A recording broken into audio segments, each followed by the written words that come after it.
In this guide, I'm going to show you how you can rank up fast here in GTA 5 online. It's actually pretty simple, but if this guide does help you out, make sure to like the video and subscribe to the channel with all notifications on. It really does help us out and lets us know that you want more content like this. We'd greatly appreciate it, and if at any point throughout this guide you did have any questions, just ask them down in the comment section below and we can help you out further. I'm going to be doing my best to reply to every single comment down there. When it comes to ranking up here in GTA Online, it's all about efficiency by doing activities that actually give you the most amount of RP in the least amount of time. And now while rank 120 is still the big milestone for unlocking the minigun, max health, and everything else, the fastest ways to get there have changed over time. If you're looking for a solo method, this is by far the fastest one, and it's by doing the special cargo loop. To do this, you're going to need a CEO office and at least 2 small warehouses, and essentially what you do is source 1 crate for warehouse A, which is going to give you 2,500 RP, immediately sell that single crate, which will give you 5,000 RP, and then go to warehouse B and repeat the process.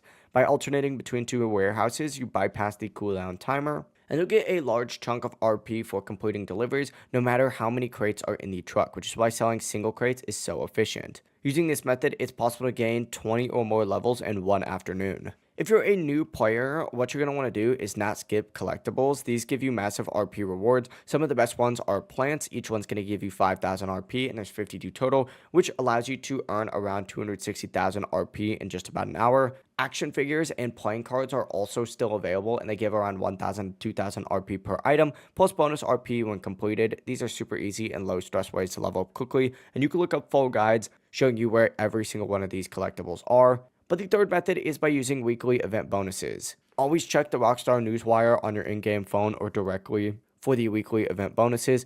Rockstar frequently boosts RP for specific activities. For example, this week, it's the adversary modes, which are paying double RP, and certain bonuses and activities and business activities are paying 4 times RP. So it's definitely worth checking those out. The mansion raid is super popular right now, and it's paying double RP. But this might be a little bit different at the time of you watching this video. But always check what's boosted for the week before jumping into random jobs. Focusing on those bonus activities can make a huge difference. But that's really all there is to it. If you guys did have any questions, just ask them down in the comment section below and we can help you out further. I'm going to be doing my best to reply to every single comment down there. Before you do leave this guide, make sure to like the video and subscribe to the channel with all notifications on. It really does help us out and lets us know that you want more content like this. We'd greatly appreciate it. Have a great rest of your day though. Peace.